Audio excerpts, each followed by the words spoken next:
பிடிபிஆர்டி தேர்வு எழுதிட்டு அடுத்த கட்ட நடவடிக்கைக்காக காத்திருக்கக்கூடிய அனைத்து சகோதர சகோதரிகளுக்கும் என்னுடைய வணக்கங்கள். இப்போ இந்த பதிவு பார்த்திங்கன்னா நான் 2 விஷயத்துக்காக போடுறேன். ஒன்று பார்த்திங்கன்னா வர மண்டே கம்மிங் மண்டே பார்த்திங்கன்னா இந்த செலெக்ஷன் ஃபைனல் சிவி லிஸ்ட்டில் பேர் வராமல் சிவிக்கு போயிட்டு 1 மார்க் 2 மார்க் அப்படின்றதுல மிஸ் ஆனவங்க பார்த்திங்கன்னா டிபிஐயில் போயிட்டு டிஆர்பி மெம்பர்ஸ் யாராவது மீட் பண்ண முடியுமா அப்படின்றத மீட் பண்ணிவிட்டு ஒரு ப்ரெஸ் மீட் கொடுக்குறதா சொல்லியிருக்காங்க. அதுக்காக சப்போர்ட் பண்ணி நீங்கள் ஒரு வீடியோ போடுங்க சார், எங்களுக்கு வீடியோ போடுங்க அப்படின்னு சொல்லிட்டு சகோதர சகோதரிகள் வேண்டுகோள் விடுத்தாங்க. அதுக்காக இந்த பதிவு நான் போடுறேன். அவங்க 9 அதாவது சிவிக்கு போயிட்டு ஃபைனல் செலெக்ஷன் லிஸ்ட்டில் பேர் வராதவங்க, 1 மார்க் 2 மார்க்கில் மிஸ் ஆனவங்க, அந்த மாதிரி இருக்கவங்க போஸ்டிங் இன்க்ரீஸ் பண்ணணும் அப்படின்னு சொல்லிட்டு மண்டே போயிட்டு ஒரு 9:30க்கு டிஆர்பி மெம்பர்ஸ் யாராவது மீட் பண்ணி நான் அவங்களுடைய கோரிக்கை மனு கொடுக்கலாம் அப்படின்னு இருக்காங்க. அதனால் மண்டே 9:30க்கு அவங்க முடிகிறவங்க அந்த மாதிரி இருக்கிற பீப்புள், அதாவது சிவி போயிட்டு ஃபைனல் சிவி லிஸ்ட்டில் செலெக்ஷன் லிஸ்ட்டில் 1 மார்க்கில் 2 மார்க்கில் மிஸ் ஆனவங்க போஸ்டிங் இன்க்ரீஸ் பண்ணுறதுக்காக மீட் பண்ணுறதுக்கு போகிறீங்க அப்படின்னா அந்த ஈவெண்ட்டில் கலந்துக்கணும் அப்படின்னா கலந்துக்குங்க. மண்டே அவங்க போய் அங்கே பார்க்குறதா முடிவு பண்ணியிருக்காங்க. மண்டே ஒரு 9:30 10க்குள்ளே அங்கே டிபிஐ கேம்பஸ் வளாகத்தில் இருக்கிற மாதிரி பார்த்துக்குங்க.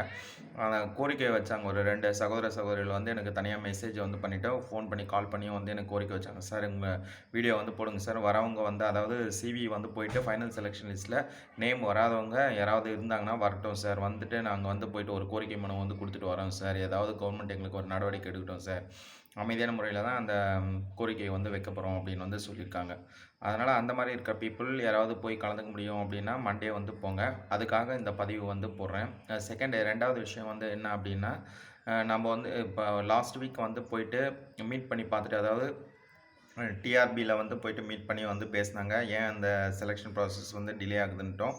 பள்ளிக்கல்வித்துறை செயலாளர் கண்ணப்பன் சாரையும் போய் பார்த்துட்டு பேசிட்டு வந்தாங்க. இந்த 2த்துலேயும் பார்த்திங்கன்னா டிஆர்பி தமிழுக்கு அந்த லிஸ்ட்டு தமிழ் லிஸ்ட்டு திருப்பி வெரிஃபிகேஷன் பண்ணுறதுனால கொஞ்சம் டிலே ஆகுது அப்படின்னு சொல்லியிருக்காங்க தமிழ் லிஸ்ட்டுக்காக. அதனால் யாரும் அதனால் பேனிக் ஆக தேவையில்ல, பதட்டம் அடைய தேவையில்லை. ஆல்ரெடி சிவிக்கு போனவங்க உங்களுடைய சர்டிஃபிகேட் டாக்குமெண்ட்ஸ்லாம் கொடுத்துருப்பீங்க, அதை வெரிஃபை பண்ணியிருப்பாங்க. அதுக்கப்புறம் அங்கேயே வெரிஃபைட் அப்படின்றது செக் பண்ணிட்டு நம்மளுக்கு க்ரீன் இங்கில் சைன் பண்ணிவிட்டு அந்த புக்கில் சைன் பண்ணிவிட்டு நம்மளை எல்லா சர்டிஃபிகேட்டும் திருப்பி ஒரிஜினல் சர்டிஃபிகேட் கொடுத்து அனுப்பிச்சிட்டாங்க. அதுக்கப்புறம் அங்கே ப்ராப்ளம் ஒரு சில சர்டிஃபிகேட் ப்ராப்ளம் இருந்தவங்கள அவங்களே மென்ஷன் பண்ணி இந்த ப்ராப்ளம் இருக்குது அப்படின்னு சொல்லி அனுப்பிச்சாங்க. அதனால் அதை பற்றி நம்ம எதுவும் கவலைப்பட வேணாம். அந்த சர்டிஃபிகேட் ப்ராப்ளம் இருக்கிறவங்க கூட இந்த சின்ன சின்ன மிஸ்டேக்ஸ் இருக்கிற பீப்புள் அவங்களும் கவலைப்பட வேணாம். ஏன்னா நம்மளுக்கு தேவையான அளவுக்கு நம்மளுக்கு டைம் கொடுக்குறாங்க, அவங்களே கொடுக்குறாங்க.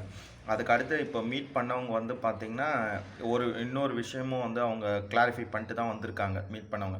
ஏன்னா நான் வித்ஹெல்ட் அப்படின்னு போட்டாங்க, சர்டிஃபிகேட் ப்ராப்ளம் இருக்குது, அப்போது செலெக்ஷன் லிஸ்ட் அப்போ எங்களை என்ன பண்ணுவாங்க அப்படின்னு ஒரு கொஷின் வந்தது.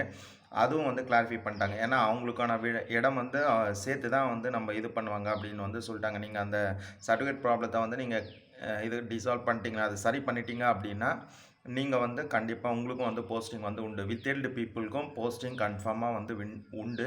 அதில் எந்த விதமான மாற்றமும் இல்லை. அந்த வித்ஹெல்டு போட்டிருக்க அந்த கண்டிஷன்ஸை நீங்கள் நிறைவு பண்ணிட்டீங்க அப்படின்னா போஸ்டிங் கன்ஃபார்ம். வித்ஹெல்டுன்னு வந்தாலும் போஸ்டிங் கன்ஃபார்ம் தான். அதையும் கிளாரிஃபை பண்ணிட்டு தான் வந்திருக்காங்க. அந்த டவுட்டும் லாஸ்ட் வீக் டிஆர்பி போயிட்டு மீட் பண்ணவங்க அந்த டவுட்டையும் ரைஸ் பண்ணி அந்த டவுட்டையும் கிளாரிஃபை பண்ணிட்டு தான் வந்திருக்காங்க. அதனால் அது எந்த கவலையும் படாதீங்க, தெளிவாக இருங்க. ரெண்டாவது பார்த்திங்கன்னா நம்மளுக்கு முதல்வர் 27ஆம் தேதி போகிறாரு, ஃபாரின் போகிறாரு, 17 நாள் டூர் போகிறாரு, அமெரிக்கா போகிறாரு. அதனால் போஸ்டிங் டிலே ஆகுமா என்ன ஏது அப்படின்னு அந்த பதட்டம் இருக்குது கொஞ்சம். அந்த பதட்டமும் நம்மளுக்கு தேவையில்லை. நம்மளுக்கு ஃபஸ்ட்டு என்னென்னா டிஆர்பி சொன்ன மாதிரி வித்தின் 2 வீக்ஸ் அப்படின்னு சொன்னாங்க. வித்தின் 2 வீக்ஸ் அப்படின்னும் போது பார்த்திங்கன்னா நம்மளுக்கு ஒரு 26 இல்லை 27க்குள்ளே தமிழ் ஃபஸ்ட்டு ஃபைனல் லிஸ்ட் போட்டால் போதும். தமிழ் டிஆர்பி அந்த செலெக்ஷன் ப்ராசஸ் எல்லாத்தையும் முடித்தா போதும். அவங்க முடிச்சிட்டோம், முதல் தமிழ் ஃபைனல் லிஸ்ட்டை போட்டுட்டோம். அப்பாயின்மெண்ட் கூட அதுக்கப்புறம் பார்த்துக்கலாம். ஃபர்ஸ்ட்டு அவங்க வந்து அவங்க டிஆர்பி வந்து ஃபைனல் லிஸ்ட் வந்து போட்ட உடனே வந்து பார்த்தீங்கன்னா, பள்ளிக்கல்வித்துறை செயலர் என்ன சொல்லியிருக்காரு, அவங்க எனக்கு லிஸ்ட்டு வந்து குடுத்துட்டாங்கன்னா, நாங்க ஃபர்தரா வந்து நடவடிக்கை எடுக்கிறதுக்கு ரெடியா இருக்கோம். நாங்க கவுன்சிலிங்க்குலாம் கூட பிளான் பண்ணிட்டோம். அவங்கவங்க டிஸ்ட்ரிக்ட்ல வந்து கவுன்சிலிங் வைக்கிறதுக்கு வந்து நாங்க ரெடியா இருக்கோம். அப்படின்னு வந்து சொல்றாங்க. இப்போ முதல்வர் வந்து போயிட்டா நம்மளுக்கு யார் அப்பாயின்ட்மென்ட் குடுப்பாங்க? அந்த பேச்சுக்கெல்லாம் இடமே வந்து கிடையாது. முதல்வர் வந்து போயிட்டாருன்னா, செப்டம்பர் 5 வந்து ஆசிரியர் தினம் நடக்க தான் வந்து போகுது. ஆசிரியர் தினத்துக்கு வந்து நல்லாசிரியர் விருதுலாம் குடுக்குறது, அந்த ஃபங்ஷன் வைக்கிறது, அதெல்லாம் கண்டிப்பா வந்து நடத்துவாங்க. இப்போ முதல்வர் வந்து போயிட்டார் அப்படின்னா, முதல்வர் அடுத்தது வந்து அவங்க வந்து ஒரு டீம் வந்து செட் பண்ணி வைப்பாங்க, அரேஞ்ச் பண்ணி வைப்பாங்க. இவங்க தலைமையில இதெல்லாம் நடக்கட்டும் அப்படின்னு வந்து சொல்லிட்டு. அதனால அவங்க முதல்வர் உடைய வழிகாட்டுதல்ல என்ன நடக்கணுமோ அது கண்டிப்பா வந்து நடக்கும். ஏன்னா முதல்வர் வெளிநாடு வந்து போயிடுறாரு. அப்போ போயிட்டு வந்த 17 நாளைக்கு மேல அப்புறம் தான் வந்து நம்மளுக்கு அப்பாயின்ட்மெண்ட் ஆர்டர் அந்த பதட்டம்லாம் நம்மளுக்கு தேவை கிடையாது. முதல்வரே வந்து என்ன சொல்லியிருக்காங்கன்னா, நான் எங்க இருந்தாலும் அரசினுடைய நடவடிக்கைகள தொடர்ந்து நான் கண்காணிச்சுட்டு தான் வந்து இருப்பேன் அப்படின்னு வந்து சொல்லியிருக்காரு. அதனால நம்மளுக்கு எந்த பிரச்சனையும் வந்து கிடையாது. அவங்க ஃபைனல் லிஸ்ட் வந்து போட்டாங்கன்னா, அதுக்கு அடுத்த ஏற்பாடுகள், அரேஞ்ச்மெண்ட்ஸ் வந்து கண்டிப்பா வந்து அரசு அதெல்லாம் பிளான் பண்ணி தான் வந்திருக்கும். நம்ம வந்து யோசிக்கும்போது கல்வித்துறை செயலாளர்லாம் வந்து சும்மா வந்து இருக்க மாட்டாங்க. அவங்களும் அதுக்கேத்த மாரி பிளானிங்ல வந்து இருப்பாங்க. நம்மளுக்கு முதல்ல வந்து என்ன நம் டிஆர்பி இந்த செலக்ஷன் ப்ராசஸை முடிக்கிறத கம்ப்ளீட் பண்ணுறதுக்கு தமிழ் வந்து நீங்கள் லிஸ்ட்டு வந்து போட்டுருங்க. அவ்வளோதான். தமிழ் வந்து டிலே பண்ணாதீங்க. இந்த ப்ராசஸ் வந்து முடியறதுக்கு தமிழ் மட்டும் வந்து முடிச்சிருங்க. அவங்க முடிச்சிட்டா வந்து போதும். பள்ளிக்கல்வித்துறை அடுத்த கட்ட நடவடிக்கை என்னவோ அதை வந்து செய்ய போகிறாங்க. இப்போ அந்த செப்டம்பர் 5 ஆசிரியர் தினம் நல்லாசிரியர் விருது கொடுக்குறது விழாலாம் வந்து நடக்குது பிளான் பண்ணுறாங்க அப்படின்னா, அதை எப்படி தலைமையில் வந்து பிளான் பண்ணுறாங்களோ அதே மாதிரி அடுத்த கட்ட நடவடிக்கையும் கண்டிப்பாக பிளானிங் வந்து இருக்கும். நம்ம ஆல்ரெடி வந்து நம்ம 2 சைட்லேயும் வந்து நம்ம போயிட்டு நம்ம எதிர்பார்ப்புகள வந்து நம்ம சொல்லிட்டு வந்துட்டோம். நம்ம எவ்வளோ கஷ்டப்படுறோன்றதும் சொல்லியிருக்காங்க. தெளிவா சொல்லியிருக்காங்க. சார் நாங்கலாம் வந்து பார்த்தீங்கன்னா, தனியார் ஸ்கூல்ல வந்து வேலை செய்றோம். வேலைய விட்டுட்டு இருக்கோம். எல்லாமே ஜென்ட்ஸ் வந்து இருக்கோம். லேடீஸுனா கூட பரவால்ல. லேடீஸ் கூட வந்து பரவால்ல கிடையாது. ஒரு சில ஃபேமிலீஸ்ல வந்து முக்கியமா ஆதாரமா லேடீஸ் தான் வந்து இருக்காங்க. அவங்க தான் வந்து அந்த ஃபேமிலிய வந்து சப்போர்ட் பண்றாங்க. அப்ப அப்படி இருக்கும்போது அவங்களுக்கும் அந்த இன்கம் யாரா இருந்தாலும் சரி, அந்த இன்கம் சோர்ஸ் வந்து இருக்கிற அந்த பெர்சன் வந்து பார்த்தீங்கன்னா, நம்ம வேலை இல்லாம நம்ம பசங்கள வந்து இது பண்றது, வாடகை வீட்ல இருந்தாங்கன்னா வாடகை வந்து குடுக்குறது, நெறைய பிரச்சனை வந்து இருக்கு. எவ்வளோ நாள் தான் வந்து சமாளிக்க முடியும். நம்மளால அது எல்லாமே தெளிவா அவங்க வந்து 2 சைட்லயும் வந்து தெரிவிச்சிருக்காங்க. போய் மீட் பண்ணவங்க வந்து பார்த்தீங்கன்னா, 2 சைட்லயும் வந்து தெரிவிச்சிருக்காங்க.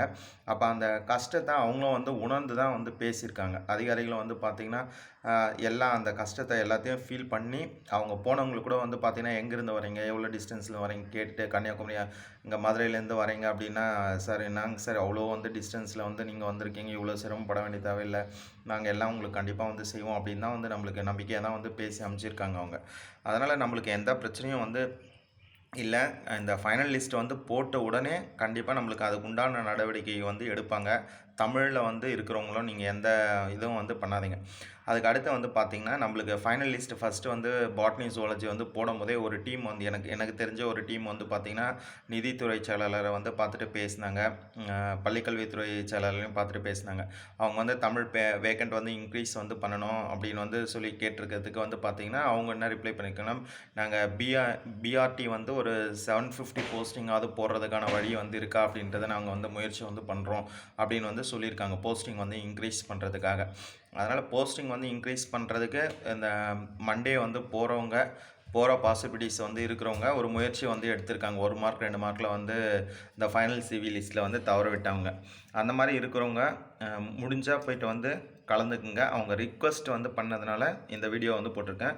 2வது நம்ம குரூப்ஸ் வந்து நெறைய வந்து ஃபார்ம் பண்ணியிருக்கோம். நெறைய குரூப்ஸ் வந்து இருக்கு.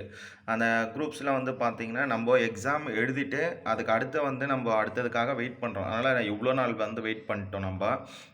தேவையில்லாம அந்த விவாதம்லாம் நம்மளுக்கு வந்து தேவையில்ல. டிஸ்கஷன்ஸ்லாம் வந்து நம்மளுக்கு எதுவும் தேவையில்ல. முதல் வந்து பாசிட்டிவா திங்க் பண்ணுங்க. எல்லாமே வந்து நல்லதே வந்து நடக்கும். அதனால பாசிட்டிவா வந்து திங்க் பண்ணுங்க. தேவையில்லாத விவாதம் வந்து நம்மளுக்கு வந்து வேண்டாம். அடுத்தவங்கள வந்து பேசுறதும் நம்மளுக்கு வந்து வேணாம். யாருனா எப்படின்னா வந்து இருக்கட்டும். நம்ம அவங்கள பத்தி நம்ம கவலைப்பட தேவையில்ல. நம்ம வந்து எக்ஸாம் எழுதியிருக்கோம். நம்மளுக்கு என்ன கிடைக்க வேண்டியமோ அத வந்து நம்ம வந்து பார்க்குறோம் நம்ப. யாருடைய மனச நம்ம வந்து புண்படுத்துறது நம்மளுடைய நோக்கம் வந்து கிடையாது. அது நம்மளுக்கு தேவையும் வந்து கிடையாது. நம்ம ஒரு ப்ராசஸ்க்குள்ள வந்து போயிருக்கோம். ஒரு நம்பிக்கையா வந்து ஒரு ப்ராசஸ்ல வந்து போயிருக்கோம். எக்ஸாம் அப்படின்னா, எக்ஸாம் ப்ராசஸ்ல வந்து போயிட்டு எழுதிட்டு, என்னவோ அத வந்து நம்ம வந்து பார்த்துருக்கோம். அதனால யாருடைய மனசும் வந்து நம்ம புண்படுத்த வேணாம். எந்த டிஸ்கஷன் தேவையில்லாத வேணாம். நம்ம நெகட்டிவாவும் பேச வேணாம். நம்மளுக்கு அந்த குரூப் வந்து ஒரு இன்ஃபர்மேஷன் தெரிஞ்சுக்கிறதுக்காக மட்டும் இருந்தால் வந்து போதும் குரூப் அப்படின்றது. ஏதாவது ஒரு செய்தி இப்போ இந்த டேட்டில் வந்து போட்டிருக்காங்க, இந்த சர்டிஃபிகேட் வந்து தேவை, இது வந்து அவசியம், இது வந்து பேசிக் நீட்ஸ் வந்து இதில் இருக்குது அப்படின்னு வந்து அந்த தகவலில் வந்து ஷேர் பண்ணிக்கலாம் யாருக்கா இருந்தாலும்.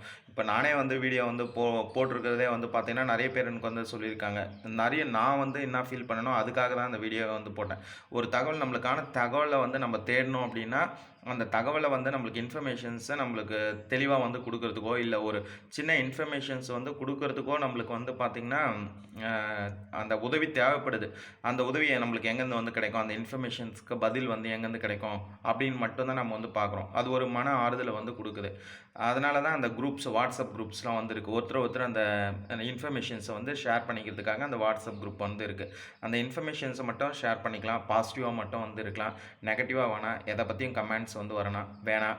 யார் எது வந்து சொன்னாலும் நம்ம அதை பற்றிலாம் நம்மளுக்கு வந்து கவலைப்பட வேண்டிய அவசியம் வந்து இல்லை. அனைவருக்கும் வந்து நன்றி. நம்ம இந்த 26 இல்லை 27க்குள்ளே டிஆர்பி வந்து அந்த தமிழ் ஃபைனல் லிஸ்ட்டை வந்து ரிலீஸ் பண்ணுறாங்களா, ரிலீஸ் பண்ணிடுவாங்கன்னு 100% வந்து நம்ம நம்பிக்கையோடு வந்து இருப்போம். நன்றி.